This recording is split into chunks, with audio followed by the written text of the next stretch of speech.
Senhor Deus Todo-Poderoso, vamos dar início aos nossos estudos a respeito do Evangelho de Jesus, para o que pedimos a assistência e proteção dos vossos bondosos mensageiros e do nosso anjo da guarda, a fim de que nos esclareçam a inteligência e nos deem o discernimento necessário, a nós os encarnados e aos nossos irmãos desencarnados que aqui vieram com a permissão do Pai, para bem compreendermos o que vamos estudar. Rogamos a Jesus, o nosso mestre e guia, seja conosco e presida a nossa reunião. Em nome da irmã veneranda protetora desta casa, damos por aberta a reunião de estudos da presente noite. Que assim seja. Atritos físicos. Mas se alguém te bater na face direita, oferece-lhe também a outra. Jesus, Mateus 5,39. Alguns humoristas pretendem descobrir na advertência do mestre uma exortação à covardia, sem noção de respeito próprio. O parecer de Jesus, no entanto, não obedece apenas aos ditames do amor, essência fundamental de seu evangelho. É igualmente uma peça de bom senso e lógica rigorosa. Quando um homem investe contra o outro, utilizando a força física, os recursos espirituais de qualquer espécie já foram momentaneamente obliterados no atacante. O murro da cólera somente surge quando a razão foi afastada. E sobrevindo semelhante problema, somente a calma do adversário consegue atenuar os desequilíbrios procedentes da ausência de controle. O homem do campo sabe que o animal enfurecido não regressa à naturalidade, se tratado com a ira que o possui. A abelha não ferrou o apicultor, amigo da brandura e da serenidade. O único recurso para conter um homem desvairado, compelindo-o a reajustar-se dignamente, é conservar-se o contendor ou os circunstantes em posição normal, sem cair no mesmo nível de inferioridade. A recomendação de Jesus abre-nos abençoado avanço. Oferecer a face esquerda, depois que a direita já se encontra dilacerada pelo agressor, é chamá-lo à razão enobrecida, reintegrando-o de imediato no reconhecimento da perversidade que lhe é própria. Em qualquer conflito físico, a palavra reveste-se de reduzida função nos círculos do bem. O gesto é a força que se expressará convenientemente. Segundo reconhecemos, portanto, no conselho do Cristo, não há convite à fraqueza, mas apelo à superioridade que as pessoas vulgares ainda desconhecem.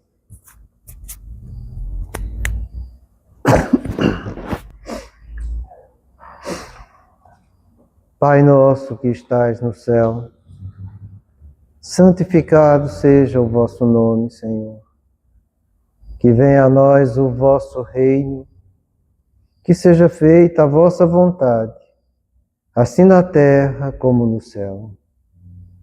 O pão nosso de cada dia nos dai hoje, Senhor. Perdoai as nossas ofensas, assim como nós perdoamos aos que nos têm ofendido. E não nos deixeis que entremos em tentações, e livrai-nos, Pai, de todo o mal, porque seu é o reino, o poder e a glória para sempre. Amém.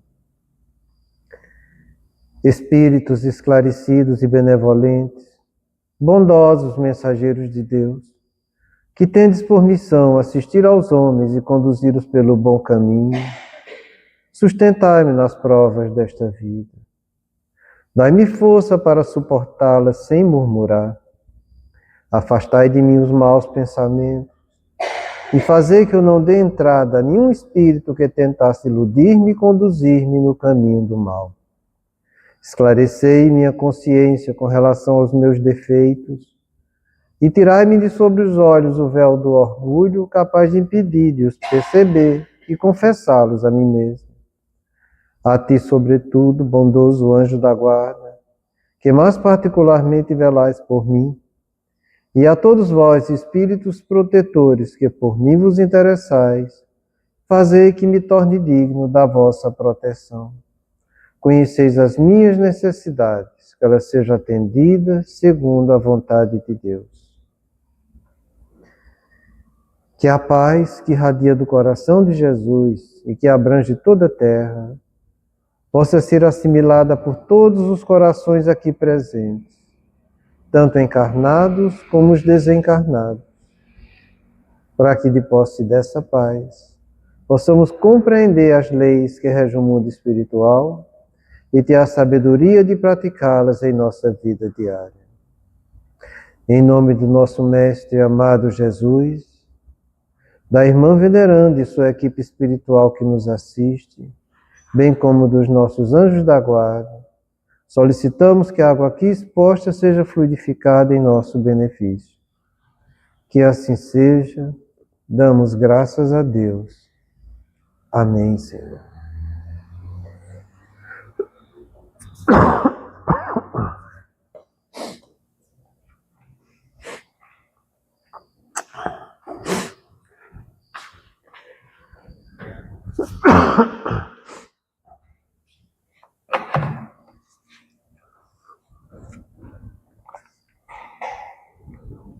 Boa noite a todos, gente. Semana passada a gente estava analisando a orientação do protetor, que nos fala da verdadeira cura, como deve ser praticada por todos nós. Entendamos que você só vai trabalhar com o próximo nesse sentido se você trabalha já com você mesmo, realizando essas transformações que ele nos orienta aqui. É impossível você querer levar algo para alguém daquilo que você não vive. Fica muito difícil da pessoa ter o envolvimento afetivo que é tão fundamental para que o coração dele seja tocado. Então ele nos diz o seguinte: sem qualquer dúvida, toda reunião onde duas ou mais se chamarem por Jesus, reúne-se em seu nome, conforme ele prometeu, ele o presente, desenvolvendo um ministério de amor, de saúde e de paz. A cura real, devemos disso conscientizar-nos, vem de dentro do ser, da sua transformação moral, da sua mudança de atitude em relação ao comportamento existencial, e não do exterior, como alguns pensam irresponsavelmente. A gente viu a semana passada que o que Jesus vai trazer para nós é o amor, a saúde espiritual e a paz.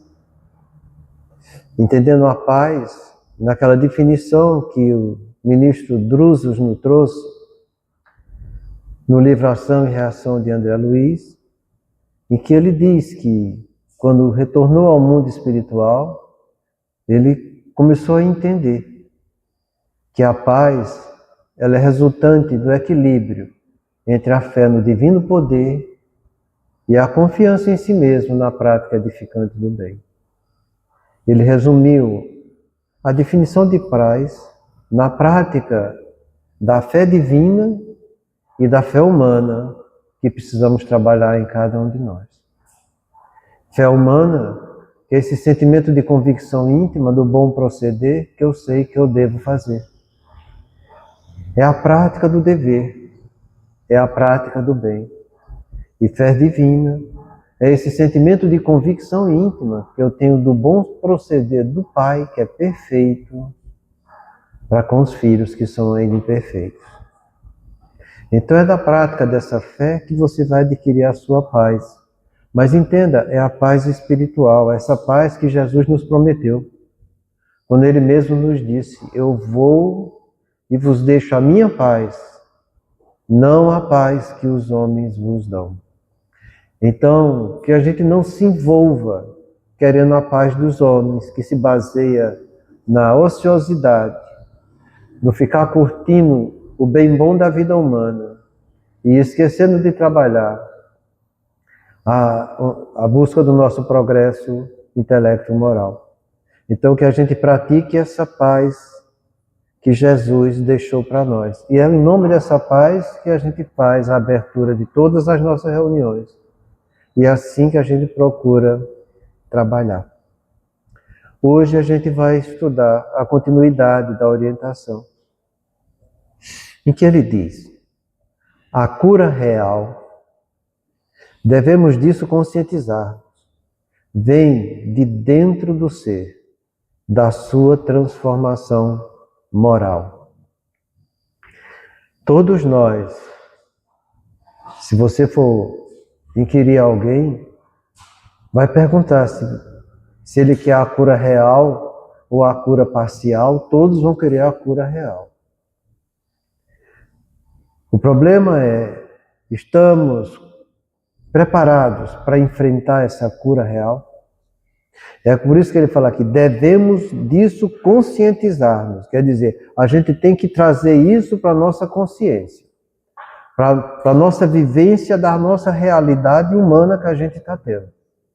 Você tem que trazer isso para o aqui agora, que você só vai curar, e curar em definitivo, quando você cura as coisas que estão dentro de você. E ele dá a pista para isso, que é a nossa transformação moral.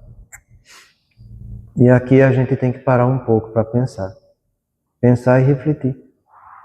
Porque ficar falando para vocês que é a nossa transformação moral, você vai dizer, eu já cansei de escutar isso. Aí eu pergunto para você, então você já faz a cura real? E eu tenho certeza que não. Mas eu tenho certeza em absoluto que não. Porque quem pratica a cura real não vai ficar reclamando da vida. Quem pratica a cura real não vai priorizar aquilo que vai trazer riqueza para o próprio seu patrimônio intelecto moral. A gente vê as pessoas envolvidas dentro da casa espírita priorizando muitas vezes os seus envolvimentos humanos do que a própria doutrina e os próprios compromissos assumidos dentro da doutrina. Então, quando você vivencia isso e você vê isso acontecer, você já fica consciente que pessoas que agem desse jeito não estão trabalhando a cura real na sua vida. A gente estudou aqui a função executiva do ser. O nome já diz, função executiva do ser humano. Como ele trabalha, como ele executa as atividades dele. Isso está no nosso pré-frontal, é algo bem documentado do ponto de vista científico. Você tem que saber fazer a tomada de decisão, fazer o planejamento da sua decisão e ter disciplina na prática dessa decisão. Fazer planejamento da decisão, já que você decidiu que é espírita, é você priorizar o espiritismo na sua vida. E quando eu digo priorizar, é botar ele em primeiro lugar. O resto vem em segundo lugar. Se você inverte e diz que as questões humanas é prioritária, e com isso você se dá o direito a faltar seus compromissos, é sinal que você está dando mais valor ao que é do homem do que ao que é de Deus. E é assim que a gente tem que entender. Porque não tem outro modo de entender. Todo planejamento precisa de você ordenar sua decisão durante o dia. Priorizando aquela que você coloca em primeiro lugar. Todos nós queremos a cura real. A cura real implica nas transformações do espírito, como a gente vai ver. Como é que eu vou transformar meu espírito dizendo que eu quero a cura real se eu priorizo outras coisas em minha vida? Impossível. O nome disso é ilusão, né? Então que a gente não caia nessa ilusão. Porque depois que você ordenar e priorizar, você vai ter a disciplina para colocar aquilo ali em prática. E na disciplina a gente já viu e já estudou isso. São 3 níveis de disciplina que você precisa. Disciplina para com a fonte daquela decisão que você tomou e que quer praticar. A fonte nossa é a doutrina espírita. É Jesus e o seu evangelho. A disciplina para com o conteúdo, que é aquilo que você quer trazer para o seu patrimônio intelecto moral. É a mensagem de Jesus, é a mensagem da doutrina que você quer colocar na sua vida cotidiana. E, por fim, tem a autodisciplina, que é aqui onde as pessoas costumam falhar. Diga, as pessoas e eu estou no meio delas. Que é você ter o controle das suas necessidades, emoções, sentimentos, impulsos e tendências. Você ter o controle disso, para que diante desse controle consciente, você coloque em prática o conteúdo novo que você quer exercitar para aprender. É assim que você vai desenvolver a sua cura real. É assim que você vai se conscientizar que precisa usar no teu cérebro o teu pré-frontal, que é onde está a função executiva do teu ser. Só assim, não tem outro meio. Cada um é construtor de si mesmo. Ninguém vai construir o outro. Sai dessa ilusão. Jesus falou que a cada um será dado segundo sua obra e não segundo a obra do outro. Se eu estou querendo me ancorar na obra do outro, eu estou fugindo da minha responsabilidade. Então, que eu assuma a responsabilidade daquilo que faz parte do meu ser essencial, para que eu não fique mergulhado em questões circunstanciais da vida, fugindo daquilo que Deus espera de mim. Então, que a gente se conscientize disso, que precisamos usar o nosso ser executivo para tomar decisões doutrinárias importantes em nossas vidas, ordenando, planejando como colocar em prática no nosso dia a dia, tendo a disciplina de trazer esse conteúdo com essa fonte que é sublime, que é Jesus e a espiritualidade superior, para que eu me controlando diante dos meus impulsos, necessidades, da minha situação afetiva, eu consiga colocar em prática conscientemente algumas mudanças em mim e me tornar um ser melhor. Então, ele fala logo a seguir que nós devemos, vem de dentro do ser, da sua transformação moral. E aqui a gente vai ter que parar mais uma vez um pouco para a gente entender direito isso. Porque às vezes as pessoas perguntam como é que eu vou me transformar. E aí você vai ter que entender, porque se você não sabe como é que vai fazer sua transformação moral, como é que você vai ensinar para os outros? E eu digo ensinar para os outros, e você não fica pensando que vai ensinar para fulano que está no meio da rua, não. Eu estou falando para você ensinar para o seu pai, para a sua mãe, ensinar para o seu filho, sua filha, seu irmão, ensinar para as pessoas que você convive, não só na sua família, mas no meio social em que você está inserido. É dever nosso. E Jesus pediu para que fôssemos assim. Aquele que der testemunho de mim diante dos homens, eu darei testemunho dele diante do Pai. Aquele que não der testemunho de mim diante dos homens, eu também não darei testemunho dele diante do Pai. Então a gente precisa dar testemunho das nossas transformações morais, para que as pessoas vendo as nossas transformações morais sintam envolvida por nossa conduta e sejam também chamadas à responsabilidade de ir em busca das transformações morais dela. Às vezes eu vejo as pessoas questionando e questionando muito, mas eu faço tudo, mas na minha casa ninguém vai comigo. Não tem para que se preocupar com isso. Você não está fazendo tudo ainda. Você está fazendo só uma parte do tudo. O tudo que você faz é quando você faz e não reclama. Você faz e faz com convicção e com conscientização. É isso que eu quero que você entenda, porque vai ser essa energia de conduta renovadora sua que vai fabricar um fluido em você que vai ser difundido por onde você estiver, principalmente na tua casa, dentro do teu quarto, com a tua companheira ou com o teu companheiro, lá no quarto dos teus filhos, na sala de jantar e assim por diante. Você vai impregnar a sua casa com uma psicosfera diferente. E essa psicosfera diferente vai tocar o coração dos outros. É uma questão de tempo. Ninguém consegue ficar fugindo indefinidamente do bem. O bem é o caminho que Deus criou para nós. Então entenda primeiro essa palavra moral.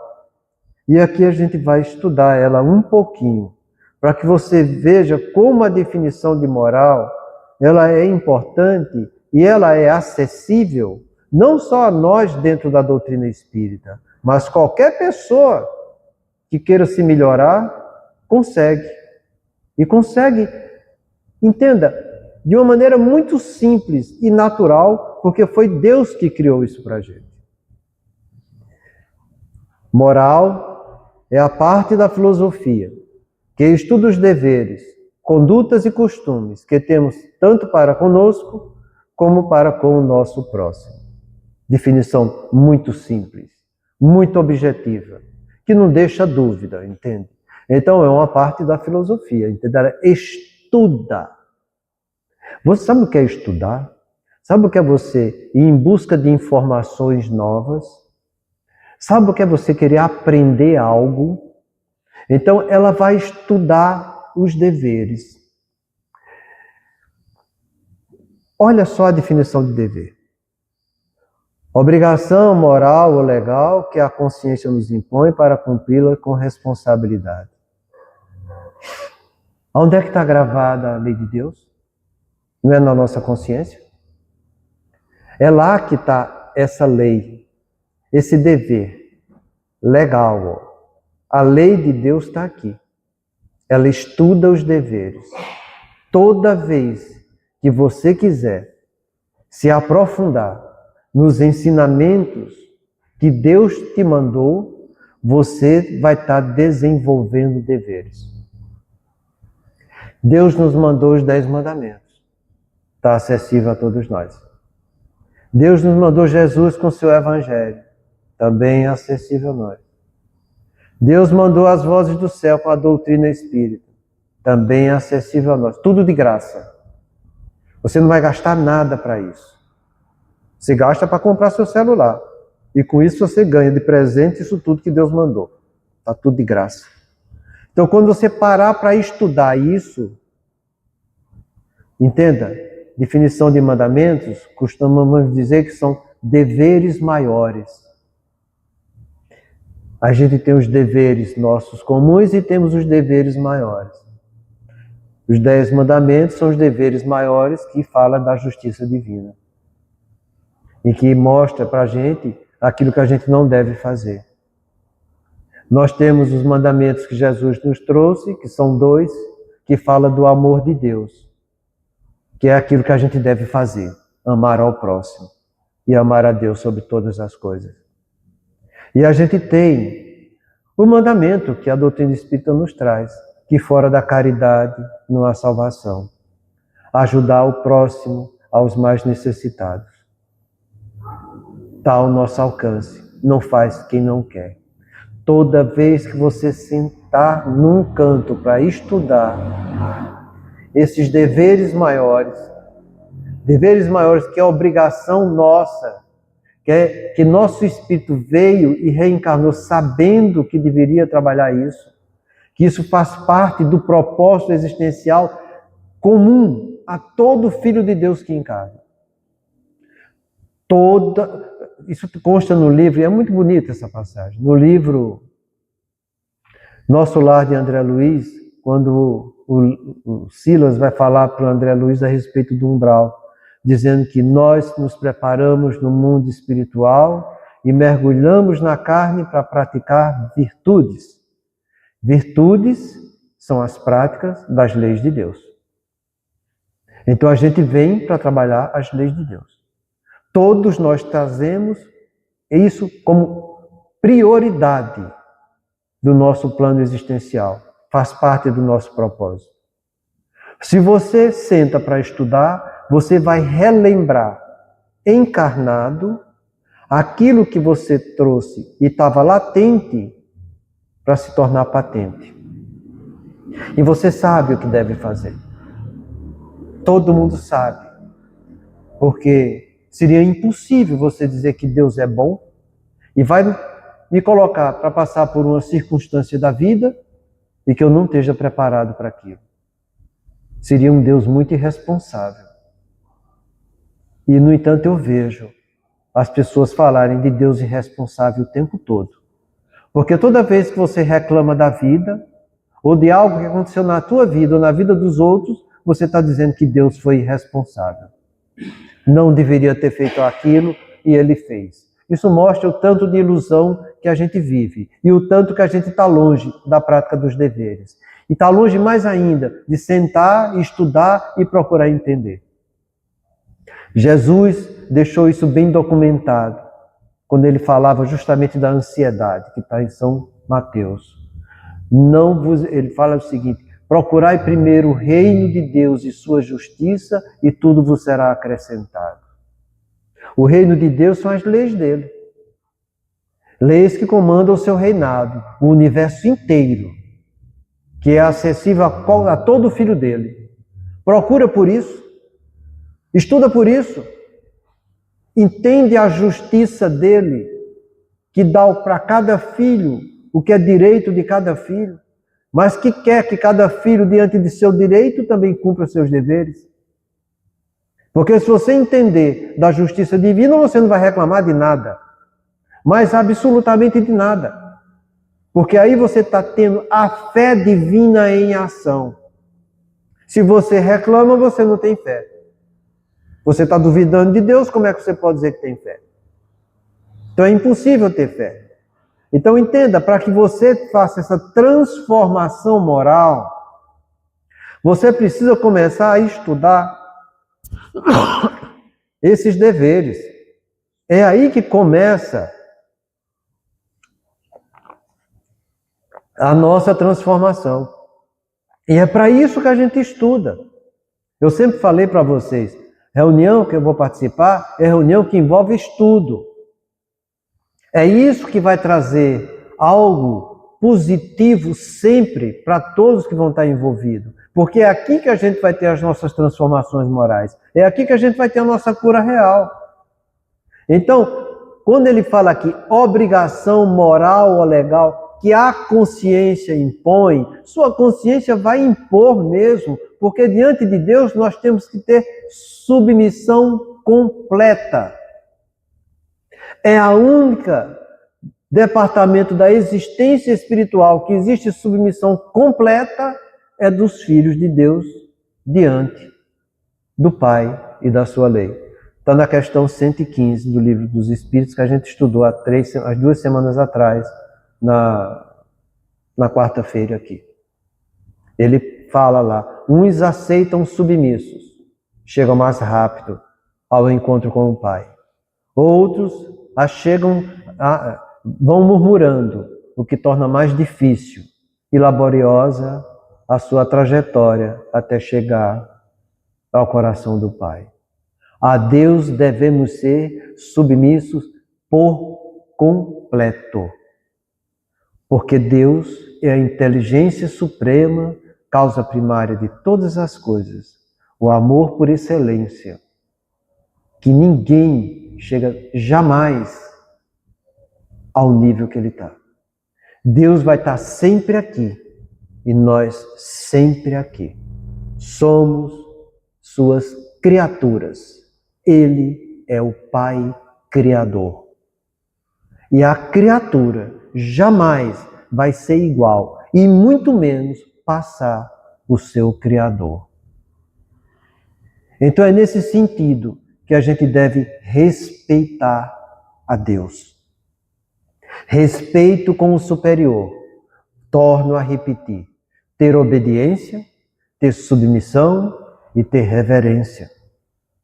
Obediência, e lembra daquela frase que está no nosso Evangelho.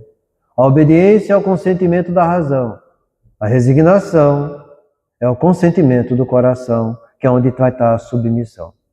A tua razão, analisando do ponto de vista lógico e coerente esses deveres que você precisa colocar, dessas leis deles que é acessível à tua inteligência, vai te chamar para que você seja obediente. Mas não é só isso. Você, além de ser obediente, você tem que trazer essa resignação no seu coração para agir com submissão junto com a obediência. Você vai saber a diferença entre você e a lei dele. E você vai dizer, eu preciso amar mais a verdade do que a mim. O nome disso chama-se de humildade. E você assim vai ser submisso, vai obedecer. E não é só isso. Porque além de você obedecer e ser submisso e causar para você essa transformação moral, é dever seu levar isso adiante. Porque Jesus deixou o mandamento dele pedindo para que amássemos uns aos outros como ele havia nos amado. Então aquilo de bom que eu sei que eu tenho, eu devo doar para todos que estão em minha volta. Reverenciar é isso. É eu dar testemunho para todos desse Pai, que é soberanamente justo e bom, e que eu estou praticando deveres, e que é função de cada filho dele também praticar esses deveres. É assim que a gente vai realizar a nossa transformação moral. Além de estudar os deveres, ela estuda a conduta. Conduta são os princípios morais que guiam o nosso comportamento. Na verdade, a conduta são os nossos valores que vai gerar o nosso comportamento. Cada um de nós tem um código de conduta próprio. Esse código de conduta diz do seu progresso já alcançado. Existem valores de valência positiva e existem valores também de valência negativa. Os valores de valência positiva eu tenho que transformar eles para melhor. E os valores de valência negativa eu tenho que transformar eles para se tornarem positivos.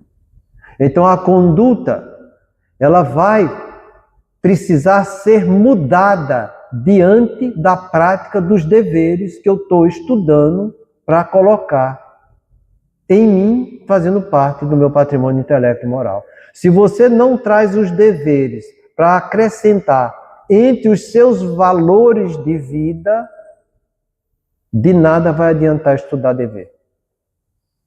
O dever tem que estar costurado aos seus valores. Algo novo que eu vou acrescentar em algo que eu já tenho. Se for bom, para tornar melhor.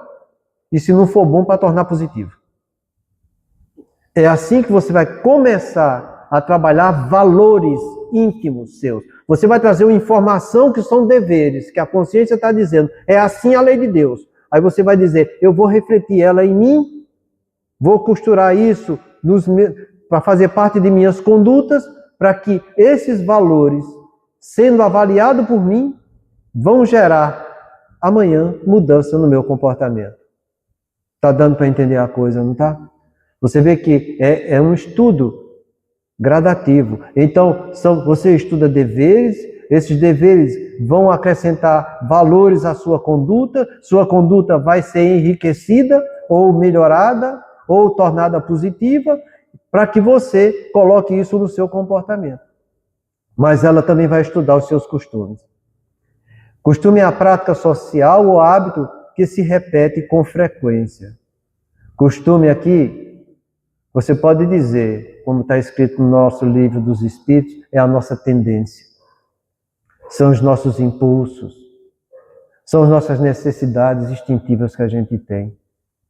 Você precisa estudar os seus costumes.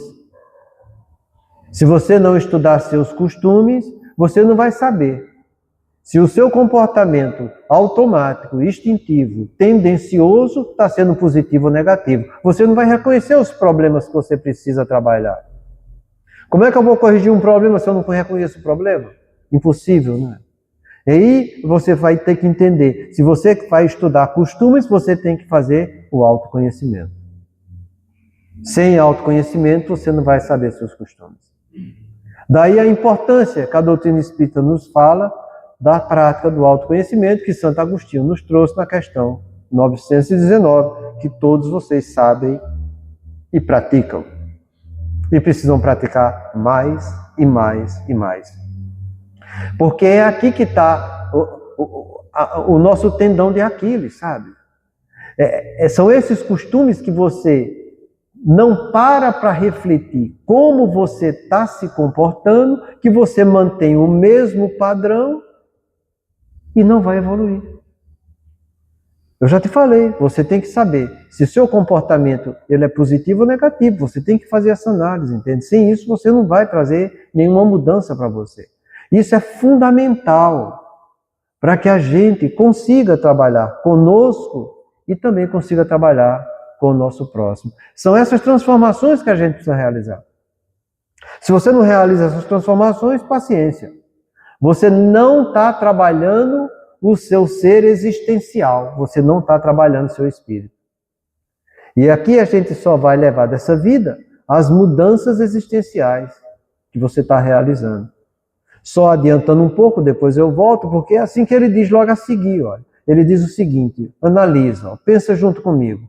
A cura real, devemos disso conscientizar-nos, vem de dentro do ser, da sua transformação moral, da sua mudança de atitude em relação ao comportamento existencial. Comportamento existencial é comportamento do espírito e não do exterior, como alguns pensam irresponsavelmente. Do exterior são questões circunstanciais de vida. As mudanças que eu tenho que fazer é no meu ser existencial, é comportamento do meu espírito. A maneira como minha personalidade se comporta traduz a minha maneira do meu espírito, pelo progresso que ele já alcançou, que ele gosta de viver. Se você não faz essas mudanças conscientes, praticando esses deveres, melhorando suas condutas e retificando seus costumes, você não vai ter a cura real. E a gente tem um grande aliado nosso que vem nos convidar para que a gente realize essa transformação moral. E esse grande aliado nosso chama-se de dor. São as dores que a gente sente, que Deus permite que as sintamos, para que a gente, diante dela, sentindo o incômodo, a angústia que ela nos causa, vá em busca do que a gente precisa para realizar essa transformação. Porque se não fosse as dores da vida, você continuaria nesse bem bom, praticando só as qualidades humanas, que o seu espírito está tão encantado e gosta de curtir essa vida. As dores vêm justamente para nos tirar da zona de conforto. Jamais reclame da dor. Ela é uma bênção do céu, convidando para que a sua personalidade esqueça um pouco dele e vá em busca do ser existencial que ele é, para realizar as mudanças que ele precisa colocar em prática. É para isso que serve a dor, para tirar da nossa apatia, da nossa indiferença.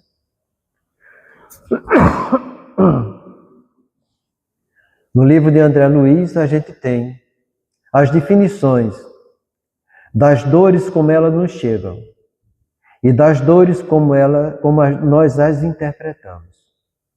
As dores nos chegam de 3 modos. Chama dor evolução, dor expiação e dor auxílio. A dor evolução é essa beleza natural que a gente tem com o corpo que a gente está mergulhado aqui na Terra. Você vai nascer, desenvolver, crescer, você ganha energia e potência até os 40, depois dos 40 você só perde. É aí que vem a dor evolução. É você perder pelo envelhecimento natural do corpo. Você não faz com 50 o que fazia com 40. Você não faz com 60 o que fazia com 50. Você não faz com 70 o que fazia com 60, se é que vai chegar nos 70, né? Eu estou chegando, hein? Então, é isso que você entenda. Essa é a dor evolução. Aceite ela e saiba viver com o corpo que está envelhecendo, fazendo o melhor que pode com as forças que esse corpo te dá. Porque é assim que os Espíritos nos orientam a respeito da lei do trabalho. Fazer diante das forças que a gente tem. E isso Deus deixa inteiramente a consciência de cada um para saber até onde vai as forças de cada um. É como está no nosso livro dos Espíritos. A dor expiação é essa dor que gera reclamação. E gera reclamação por quê? Porque é algo que vem bater de frente com as minhas ignorâncias e imperfeições que eu já construí de vidas passadas por não ter seguido as leis de Deus que estavam gravadas em minha consciência. E eu as desprezei, deixei de lado e fui viver de acordo com como eu acharia que deveria. E aí dei com os burros na água, dancei, dei cabeçada. E aqui eu estou sofrendo, passando pela dor expiação, que vai me gerar muita indignação. E essa indignação está te convidando para que você tenha a digna ação diante dela. E não ficar reclamando da indignação. A indignação tem essas duas portas. Ou você cai na reclamação, que é a rebeldia, ou você é chamado à responsabilidade, fazendo o que é certo, mostrando o caminho digno daquilo que te gerou indignação, fazendo o bem, cumprindo os deveres. Então a dor vem desse jeito, não é? E tem a dor auxílio, que é aquela dor que a espiritualidade recorre quando a gente não está cumprindo o nosso plano existencial. E não cumprir o plano existencial, entenda, é você não realizar essas transformações morais como está escrito aqui. Se você não estiver realizando essas transformações morais, vai vir a dor expiação, a dor auxílio. Você pode estar frequentando a casa espírita 20, 30 anos, mas se você não estiver trazendo os ensinamentos divinos para que você deva praticar, modificando moralmente, você vai passar pela dor auxílio. Porque não adianta você ficar de corpo dentro de uma reunião espírita e não participar de alma dentro dessa reunião, nem trazer ela para a tua alma para que você viva isso na sua vida cotidiana, no mundo lá fora. Então essa dor auxílio vem para isso, para que você ainda aproveite um pouco mais essa encarnação que você está desprezando.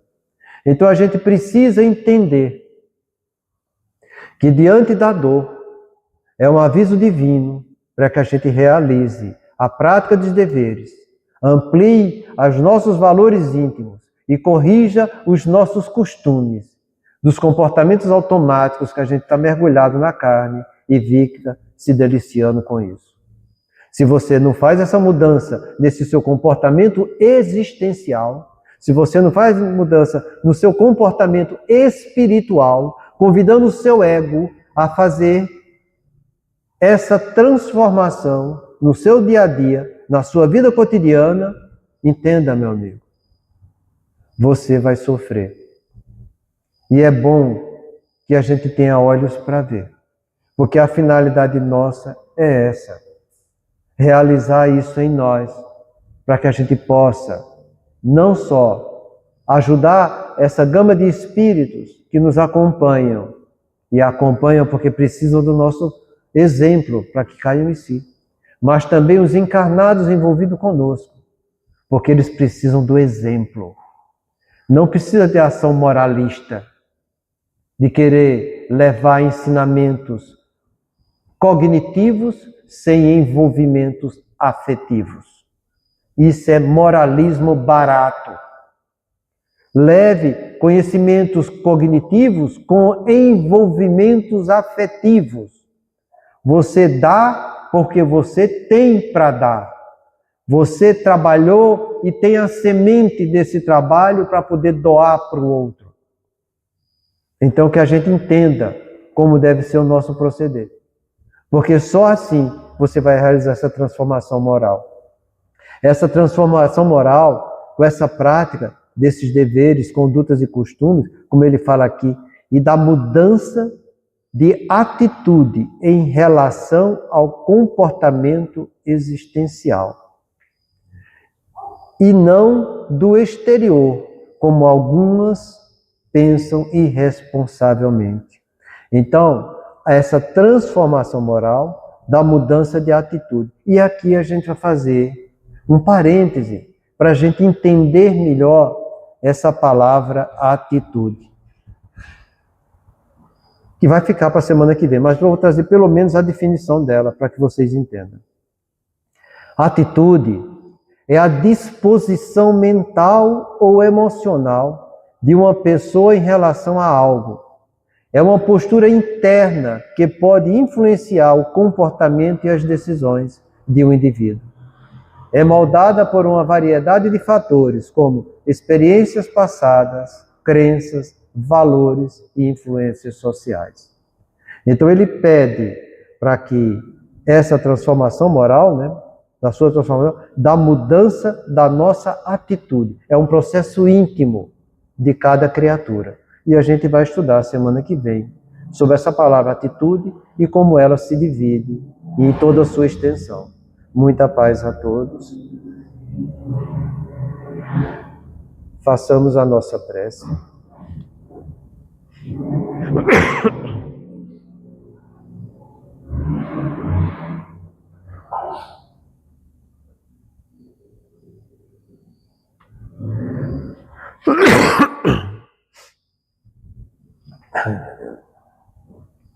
Prece de Cerinto. Senhor de infinita bondade, no santuário da oração, marco renovador do meu caminho, não te peço por mim, espírito endividado, para quem reservaste os tribunais da tua excelsa justiça. A tua compaixão é como se for o orvalho da esperança em minha noite moral, e isso basta ao revel pecador que tenho sido. Não te peço, Senhor, pelos que choram, clamo por teu amor em benefício dos que fazem as lágrimas. Não te venho pedir pelos que padecem, suplico-te a bênção para todos aqueles que provocam sofrimento. Não te lembro os fracos da terra, recordo-te quantos se julgam poderosos e vencedores. Não intercedo pelos que soluçam de fome, rogo-te amor para os que lhes furtam o pão. Senhor todo bondoso, não te trago os que sangram de angústia, relaciono diante de ti os que golpeiam e ferem. Não te peço pelos que sofrem injustiça, rogo-te pelos empreiteiros do crime. Não te apresento os desprotegidos da sorte, sugiro o teu amparo aos que estendem a aflição e a miséria. Não te imploro mercê para as almas traídas, exorto-te o socorro para os que tecem os fios envenenados da ingratidão. Pai compassivo, estende as mãos sobre os que vagueiam nas trevas. Anula o pensamento insensato. Cerra os lábios que induzem à tentação. Paralisa os braços que apedrejam. Detém os passos daqueles que distribuem a morte. Ajuda-nos a todos nós, filhos do erro, porque somente assim, ó Deus piedoso e justo, poderíamos edificar o paraíso do bem com todos aqueles que já te compreendem e obedecem, extinguindo o inferno daqueles que, como nós, se atiram desprevenidos aos insanos torvelinhos do mal. Amém. Agradecemos a Deus, a Jesus, ao nosso homem baluarte, e a toda a equipe espiritual que aqui compareceu nessa noite, para nos auxiliar nos estudos. Possamos todos nós nos sair daqui, sentindo fortalecidos na prática do bem e do amor ao próximo. Pai nosso que estais no céu, santificado seja o vosso nome. Venha a nós o vosso reino, seja feita a vossa vontade, assim na terra como no céu. O pão nosso de cada dia nos dai hoje. Perdoa, Pai, as nossas dívidas, na medida que nós perdoamos aos nossos devedores.